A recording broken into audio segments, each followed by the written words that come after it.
Okay, peeperonis, here's what we've got today. It's a Smith & Wesson Model 1000 Super 12 semi-automatic shotgun.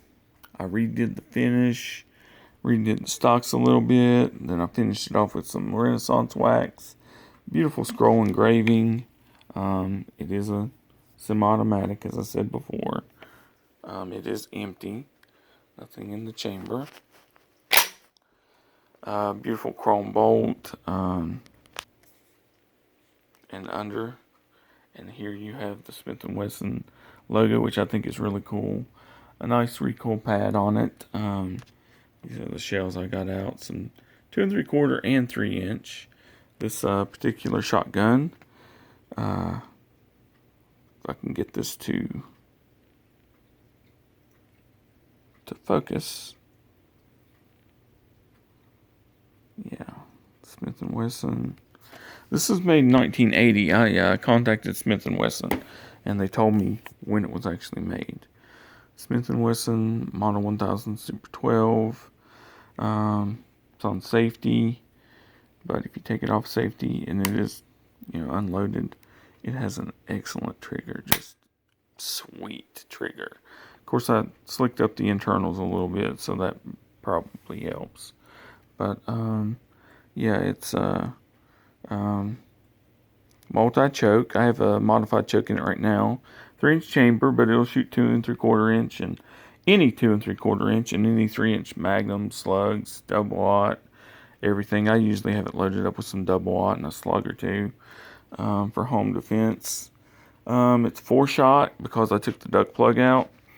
Another thing that's wrong with that usually goes wrong with these shotguns is the shock buffer or the washer, that rubber washer that's in the magazine tube. It goes to crap after a while from heat or whatever.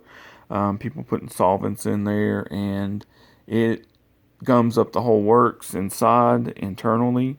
So the first thing I did was order that from Numeric Gum Parts and changed it out, cleaned the magazine tube out, redid the spring, took the duct plug out, readjusted everything, which it has a self-adjusting gas system that is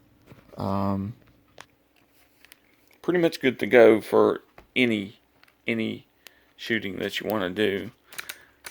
Like I said, it has multi-chokes, and I have the modified choke in it right now. It's the only choke I really like because it gives a good pattern, and it also,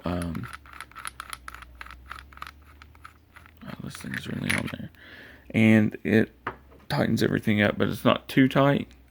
And this comes out, and, down in there is all the goodies.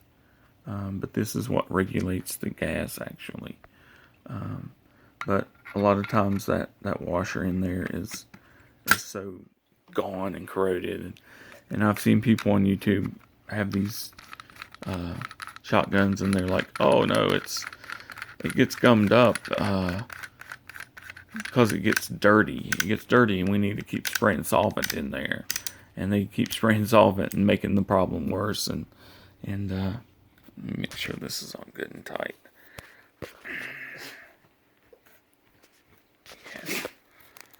Yeah, that's got it. Okay.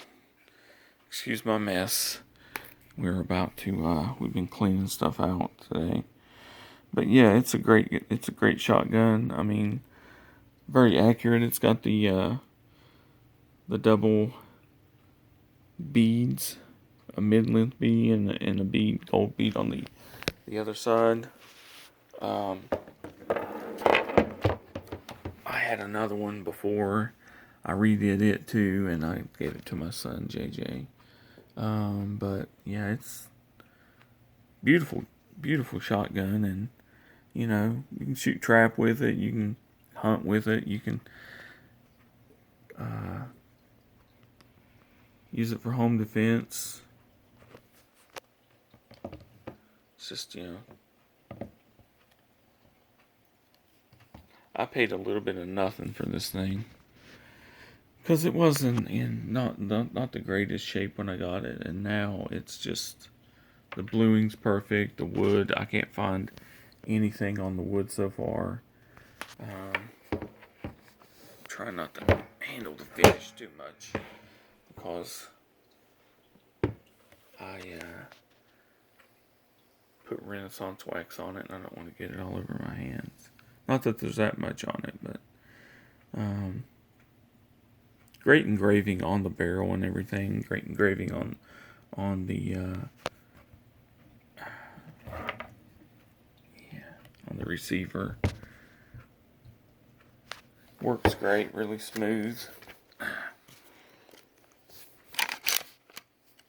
You know, chamber's very clean.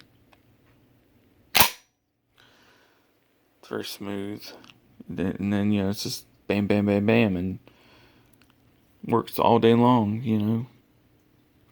Very reliable. After I did a little bit of work here and there to it, a little bit of replace that shock buffer O-ring and